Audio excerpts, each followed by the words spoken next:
Friends, आज हम chapter 11 जो प्रकाश छायाएं परावर्तन का अध्ययन किया था उसके क्वेश्चन आंसर देखते हैं। इसका फर्स्ट क्वेश्चन है, निम्नलिखित पिंडों में से कौन से पिंड दीप्त पिंड है। दीप्त पिंड वे होते हैं जो स्वयं का प्रकाश उत्सर्जित करते हैं। इनमें से कौन से हैं, जैसे इसमें दे रखा है मंगल ग्रह, चंद्रमा, ध्रुव तारा, सूर्य, शुक्र ग्रह तथा दर्पण। तो इसका उत्तर है कि इसमें से दीप्त पिंड देखने में कौन कौन से हैं। दीप्त पिंड है इसमें सूर्य, कौन सा है, सूर्य, और ध्रुव तारा, कौन सा है, ध्रुव तारा।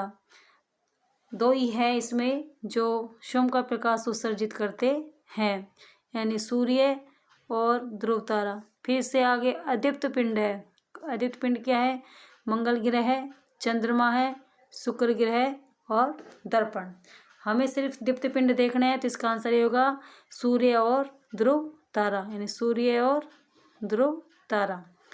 इसका सेकंड क्वेश्चन है, स्तंभ फर्स्ट में दिए गए पदों का मिलान स्तंभ सेकंड में दिए गए सही वाक्यांशों से कीजिए।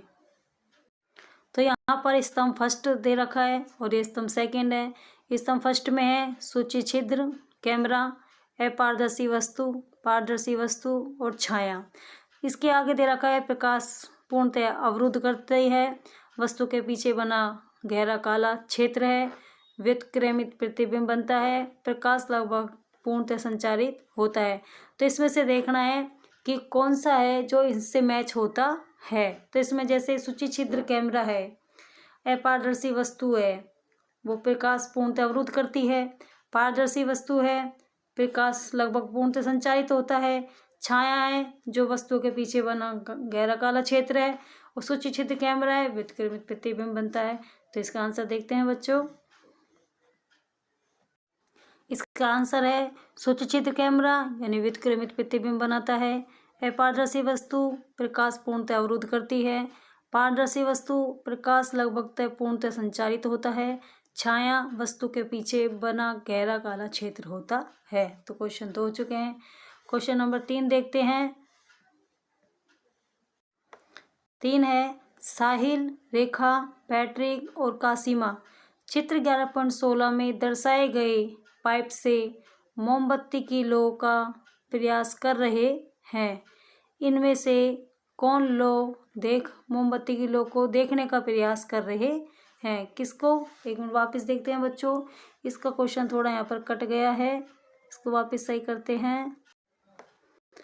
इसमें लिख रखा है कि साहिल, रेखा, पैट्रिक और कासिमा चित्र 11.16 में दर्शाए गए पाइप से मोमबत्ती की लौ को देखने का प्रयास कर रहे हैं। इनमें से कौन लौ देख पाएगा। तो इसका आंसर देखते हैं बच्चों। देखिए बच्चों, इसमें चित्र के माध्यम से जैसे ये साहिल है, ये रेखा है, ये पैट्रिक है, ये कासिमा है। इसमें से जो लौ को देख पाएगा वो है, सबसे सरल तरीके से तो रेखा देख पाएगी, क्योंकि ये बिल्कुल सीधा है, तो प्रकाश है जो सरल रेखा में गमन करता है। उसके बाद पैट्रिक है, वो भी लौ को देख पाएगा, लेकिन थोड़ा कम देख पाएगा, लेकिन जितने सरल तरीके से रेखा देख पाएगी उतने सरल तरीके से नहीं। साहिल और कासिमा तो बिल्कुल नहीं देख पाएंगे, क्योंकि ये पाइप मुड़ा हुआ है, और कासिमा के तो नीचे है और वो ऊपर है, इसलिए नहीं देख पाएंगे। तो इसका उत्तर है साहिल और पैट्रिक है जो लौ को देख पाएंगे। कौन देख पाएगा, साहिल और पैट्रिक। इसके बाद देखते हैं चौथा क्वेश्चन। चौथा क्वेश्चन है हमारा, चित्र 11.17 में दर्शाए गए प्रतिबिंबों को देखिए और बालक की छाया को दर्शाने वाले सही चित्र का चयन कीजिए। यानी कि बालक की छाया को कौन सा चित्र सही तरीके से दर्शा रहा है। देखते हैं बच्चों, इसमें दे रखा है कै, खे, गे और घे। इसमें सही तरीके से जो सही चित्र है वो कौन सा है, कै वाला। कौन सा है, कै वाला। खे में दिखाई नहीं दे रहा, गे में बिल्कुल सामने है, जबकि ऐसा होता नहीं है, गे में थोड़ा तिरछा है। सही दिशा में जो छाया दर्शा रहा है चित्र वो है कै। इसके बाद क्वेश्चन नंबर 5 देखते हैं।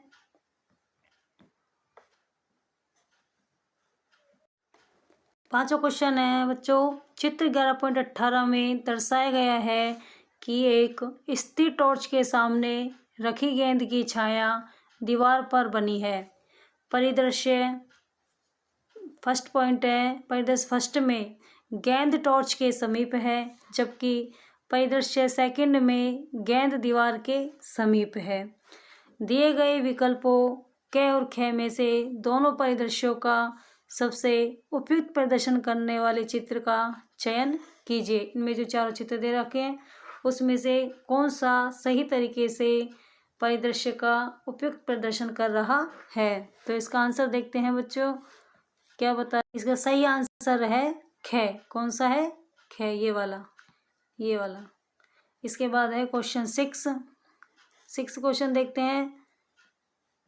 क्वेश्चन 6 है, चित्र 11.18 के आधार पर स्तंभ फर्स्ट में टॉर्च की स्थिति का स्तंभ सेकंड में गेंद की छाया के अभिलक्षणों के आधार पर मिलान कीजिए। यानी स्तंभ फर्स्ट में टॉर्च की स्थिति का और सेकंड में है गेंद की छाया, तो दोनों के अभिलक्षणों के आधार पर इनका मिलान करना है। तो इसका आंसर देखते हैं बच्चों। स्तंभ फर्स्ट दे रखा है, यदि टॉर्च गेंद के समीप है, यदि टॉर्च गेंद से बहुत दूर है, यदि गेंद को इस व्यवस्था से हटा दिया जाए, यदि इस व्यवस्था में गेंद के बाईं ओर 2 टॉर्च लिए जाए, यानी छाया बहुत छोटी बनेगी, छाया बहुत बड़ी बनेगी। पर्दे पर 2 छाया दिखाई देंगी, पर्दे पर एक चमकदार चकत्ता दिखाई देगा। तो इसका आंसर है स्तंभ फर्स्ट और स्तंभ सेकेंड। यदि टॉर्च गेंद के समीप है, यानी टॉर्च है जो गेंद के नज़दीक है, पास में है, तो छाया बहुत बड़ी बनेगी। क्या बनेगी? छाया बहुत बड़ी बनेगी। यदि टॉर्च गेंद से बहुत दूर है, क्या है? टॉर्च गेंद से बहुत दूर है, छाया बहुत छोटी बनेगी। पास है तो बड़ी बनेगी, दूर है तो छोटी बनेगी, ये ध्यान रखना।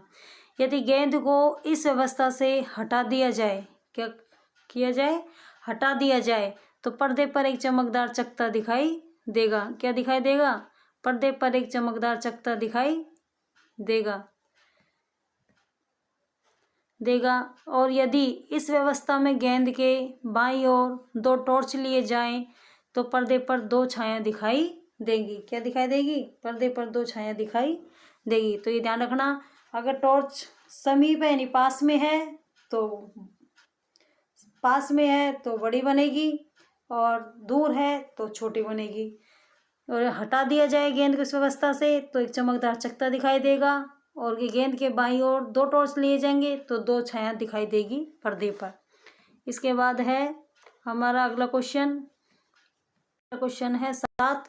माना कि आप चित्र 11.19 में दर्शाए गए वृक्ष को सूची छिद्र कैमरे की सहायता से देखते हैं। वृक्ष के प्रतिबिंब की पर्दे पर प्राप्त आकृति की रूपरेखा बनाइए। तो इसका आंसर देखते हैं कि कैसी रूपरेखा। देखो इसका चित्र ये बना दिया, वृक्ष का प्रतिबिंब पर्दे पर उल्टा कैसे बनेगा? उल्टा ऊर्ध्वाधर यानी व्युत्क्रमित बनेगा। वृक्ष का प्रतिबिंब पर्दे पर उल्टा बनेगा, ऊर्ध्वाधर व्युत्क्रमित बनेगा, यानी खड़ा हुआ ही व्युत्क्रमित यानी उल्टा बनेगा। इसका आंसर यही है। इसके बाद देखते हैं अगला क्वेश्चन है 8। कागज के किसी टुकड़े पर अपना नाम लिखिए और इसे समतल दर्पण के सामने इस प्रकार पकड़िए कि कागज दर्पण के समांतर रहे। इसके प्रतिबिंब का आरेख बनाइए। कागज पर लिखे नाम और दर्पण में बने इसके प्रतिबिंब के मध्य आप क्या अंतर देखते हैं? इस अंतर के कारण की व्याख्या कीजिए। तो इसका आंसर देखते हैं कि क्या व्याख्या करवा रहा है। इसका आंसर है, कागज पर लिखा नाम दर्पण में पार्श्विक व्युत्क्रमित दिखाई देगा। अंतर का कारण समतल दर्पण द्वारा प्रतिबिंब पार्श्वत व्युत्क्रमित होता है, जिसके कारण बायां पक्ष दर्पण में यानी उल्टा होता है, जिसके कारण बायां पक्ष दर्पण में दायां और दायां पक्ष बायां दिखाई देता है यानी दिखता है। क्वेश्चन नंबर 9 है, अपने मित्र की सहायता से एक समान स्थान पर अपनी छाया की लंबाई सुबह 9 बजे, दोपहर 12 बजे और दोपहर पश्चात 4 बजे मापिए। अपने प्रेक्षणों को लिखिए। फर्स्ट है, आपकी छाया किस समय सबसे छोटी होती है। सेकंड है, आपके विचार से ऐसा क्यों होता है। इसका आंसर है फर्स्ट, छाया दोपहर 12 बजे सबसे छोटी होती है।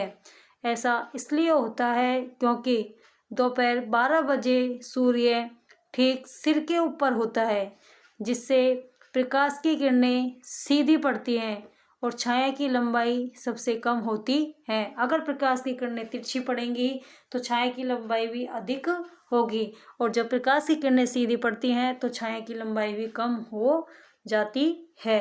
अगला क्वेश्चन देखते हैं। क्वेश्चन नंबर 10 है, निम्नलिखित कथनों के आधार पर सही विकल्प चुनिए। कथन क, किसी समतल दर्पण द्वारा बना प्रतिबिंब पार्श्वत व्युत्क्रमित होता है।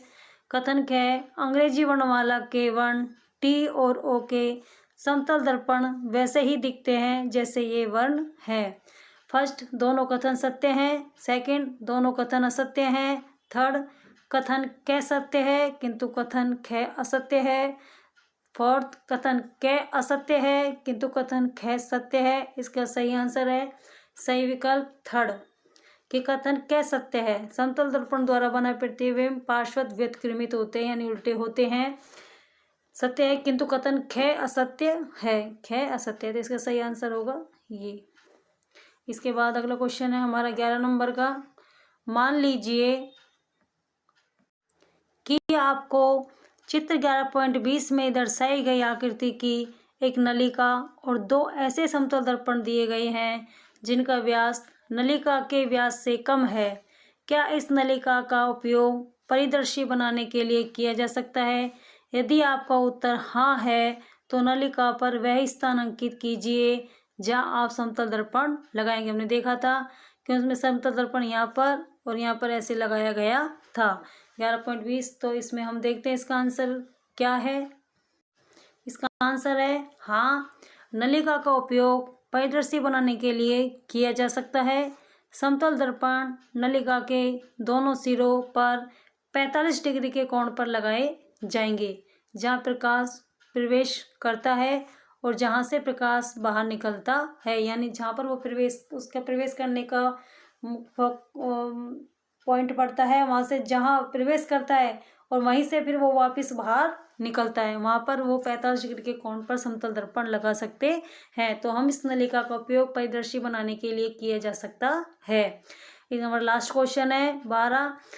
बहुत अधिक ऊंचाई पर उड़ते हुए पक्षियों की छाया हमें धरती पर दिखाई नहीं देती है, परंतु जब कोई पक्षी धरती के निकट उड़ता है तो उसकी छाया धरती पर दिखाई देती है।